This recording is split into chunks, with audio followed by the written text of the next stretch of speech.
परत गडावरती गेल्यानंतर. पिले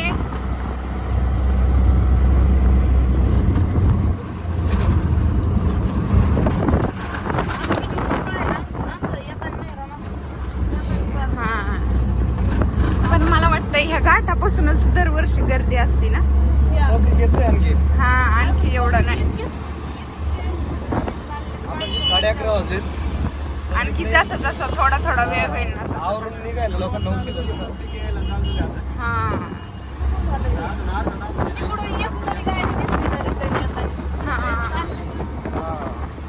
आणखी 1 तासाने रिटर्न पण यायला लागते जाणारे लवकर असं. कधीही आम्हाला गावाला यायला कारण तसं जास्त लागत नाही, कारण की आम्ही कधीही गावाला येतच असतो.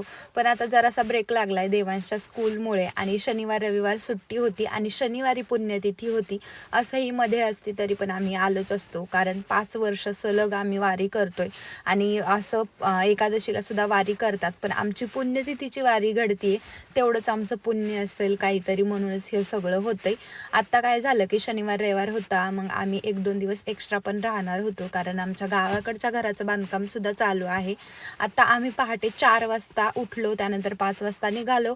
आधी सुद्धा एका व्हिडिओमध्ये मी बोलले होते की आम्ही जाणार आहे गावाला म्हणून, पण येताना आमच्या बहिणीला सुद्धा घेतलं, माझ्या बहिणीला, तिला कॉलेजवरून तिला पण यायचं होतं.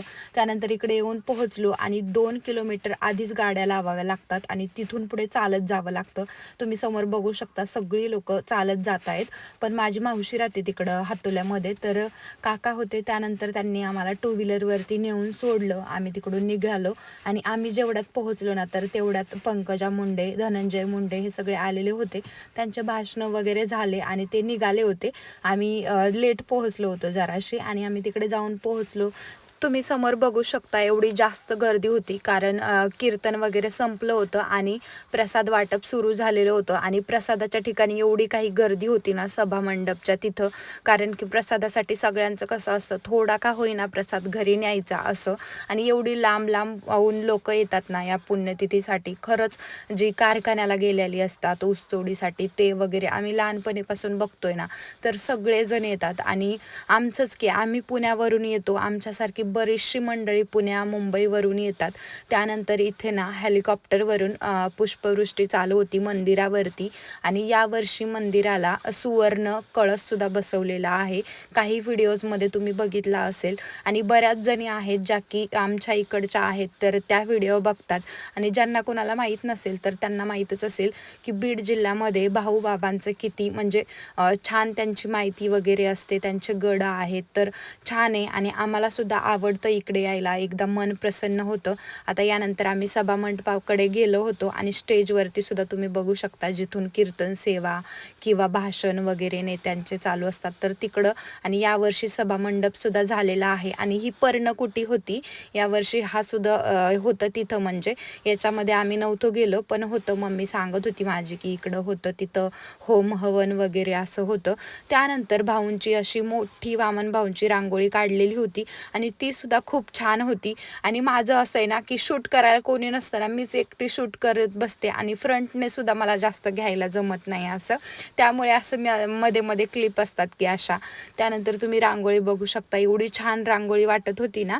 आणि आहोंना मी खुर्चीवर उभा राहून हा शॉट घ्यायला लावला की छान दिसेल असं म्हणून, आणि छान दिसत होतं खरंच. आणि अशा काही आठवणी कैद राहतात आपल्या व्हिडिओजमध्ये किंवा आपल्या फोनमध्ये आणि ते आपल्याला नंतर बघायला छान वाटतं. आता आम्ही गर्दी कमी होऊ दिली होती दर्शनाला जाण्यासाठी, तसं तर दर्शन होणार नव्हतं, पण पायरीला डोकं लागलं ना हे सुद्धा आपलं पुण्य म्हणायचं त्या दिवशी. आणि पुण्यतिथीच्या दिवशी असं म्हणतात की मंदिराचा कळस जरी दिसला ना तरी हेच पुरेसं असतं आपल्यासाठी, दर्शन जरी नाही मिळालं तरी सुद्धा. आणि आपण अधूनमधून येताना आम्ही जातच असतो मंदिरावरती दर्शन घेण्यासाठी, निवांत दर्शन होतं तसं. पण या दिवशी असं की आपण त्या एरियामध्ये जरी गेलो ना तरी सुद्धा आपल्याला भारी वाटतं. आता मम्मी आम्हाला भेटली होती, त्यानंतर माझी बहीण होती, माझी मावशी होती, असे म्हणजे बरेचसे नातेवाईक सगळे जमले होते आणि त्याच्यामुळे छान वाटत होतं फिरायला. आणि माझं असं असतं की असे सगळे जमा झाले ना मला देवांचं अजिबात टेन्शन राहत नाही, कारण की सगळं थोडं थोडं त्याला घेतात. आणि मम्मीकडे पण तो राहतो सगळ्यांना, म्हणजे त्याचं असं नसतं की मला मम्मीच पाहिजे माझी, तो आजीकडे असं राहतो सगळ्यांकडे. आता इकडे बघू शकता, इकडं मंदिराचं होतं, पायरीचं दर्शन होतं. इकडं सुद्धा आम्ही पायरीचं दर्शन वगैरे घेतलं. थोडं 1-2 मिनटं तिथं उभा राहिलो. त्यानंतर जिथं पालखी असते त्यांची तिथंसुद्धा पायादर्शन घेतलं आम्ही, पाया वगैरे पडलो आणि तिकडनं निघालो. कारण जास्त गर्दीमध्ये थांबणंसुद्धा चांगलं नाही, त्याच्यामुळे गर्दीत आम्ही जास्त शिरतच नव्हतो. आता तुम्हाला मी जो सुवर्ण कळस आहे तो दाखवते झूम करून, म्हणजे तुम्ही बघू शकता. जो वरचा आहे ना तो नाही, जो खाली दिसतोय ना माईकच्या तिथं, तर तो कळस होता. त्यानंतर देवांचं असं चाललेलं की मला काहीतरी घ्यायचं आहे. आणि मुलांचं यात्रेला वगैरे गेलं ना, तुम्हाला तर माहितीच आहे की मला ही गाडी पाहिजे, ती गाडी पाहिजे, आणि त्याला गाड्यांचा खूप जास्त नाद आहे. आता आधी मी जसं तुम्हाला बोलले होते की हातुल्यामध्ये माझी मावशी आहे, तर ते 3 जण भाऊ आहे आणि त्यांच्या पप्पांनी त्यांच्यासाठी आता सध्या घर बांधायचं त्यांचं चालू आहे म्हणायचं. तर त्यांचं 1 BHK असं सेम आहे तिघांचं. तर छान असं घर तुम्हाला मी दाखवत आहे. हा आहे हॉल, त्यानंतर बाहेर तुम्ही पोर्च बघताय, आणि हा जो रूम आहे ना तर तो किचन आहे. त्याच्यानंतर पलीकडं बेड असं सिस्टीम आहे. आणि हे गावाकडचं घर आहे, त्याच्यामुळे त्यांनी बाथरूम वगैरे बाहेर काढले. असंच मी जस्ट व्हिडिओ घेतला की दाखवावं म्हणलं, आणि छान वाटत होतं. आणि तुम्हाला सुद्धा बघून कोणाकोणाला आयडिया येऊ शकते. त्यानंतर आमचे दाजी म्हणजे आहोंच्या ज्या बहीण आहेत, तर आम्ही त्यांच्या घरी गेलेलो होतो. आणि त्यांच्या घरी ना एवढं छान वातावरण असतं ना की सगळे झाडी वगैरे, आंब्याची झाडं, आणि म्हणजे वेळ नव्हता जास्त, पण तरी बी त्यांच्या घराच्या तिथंच शेत आहे, तिथं मी थोडंसं गेले आणि थोडासा व्हिडिओ शूट केला. कारण भारी वाटतं ना असं आपल्याला सुद्धा बघायला, आणि तुम्हाला सुद्धा छान वाटत असेल की गावाकडचं वातावरण कसं असतं. आणि यावर्षी कुठंही तुम्ही बघा आंब्याच्या झाडांना एवढा जास्त तौर आलाय ना, खूप भारी वाटतं की असं वाटतं यावर्षी खूप जास्त आंबे खायला येणार आहेत. त्यानंतर इकडं ना हे डिंगराचे झाडं होते, आणि मी रस्त्यानेच बोलत होते की यावर्षी आपण डिंगऱ्याची भाजी नाही खाल्ली आहे, आणि इथं मला डिंगऱ्या दिसल्या.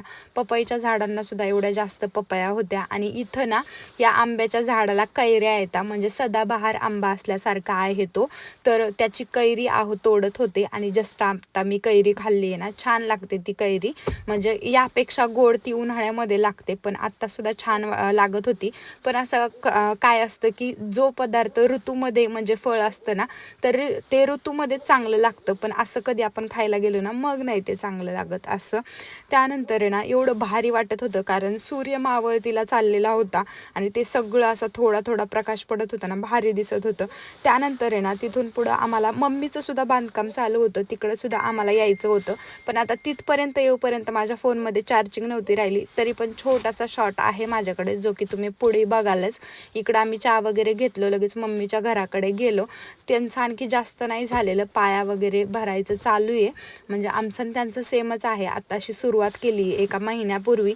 आता इथेच मध्ये आमचं ट्रॅक्टर खेळायचं चालू होतं, आणि हा यात्रेतच बोलत होता ट्रॅक्टर घे, पण त्याच्या मामा बोलत होते की नाही आपण घरी गेल्यावर ट्रॅक्टरवरती बसू. आता इथं तुम्ही बघू शकता आम्ही मम्मीच्या घराकडे आलोय, कॉलम वगैरे भरलेत, आणि थोडं थोडं चालू आहे. आता फिरून फिरून यात्रेत वगैरे इतक्या भुका लागल्या होत्या जास्त, त्यामुळे घरी आलो आणि लगेच स्वयंपाकाला बसलो. मी भाजी करत होते, मम्मी तोपर्यंत भाकरी करत होती. कारण आहोंना सुद्धा शनिवार होता ना, आम्हा सगळ्यांनाच फिरून फिरून जास्त भुका लागलेल्या, त्यामुळे थोडीशी हेल्प आपल्याला करावीच लागते कुठेही आपण गेलो तरी. आणि मी पण जास्त दमलेली होते, सगळेच दमलेले होते, त्याच्यामुळे ना थोडं थोडं म्हणला लवकर आवरून लगेच झोपायचं असं चाललेलं.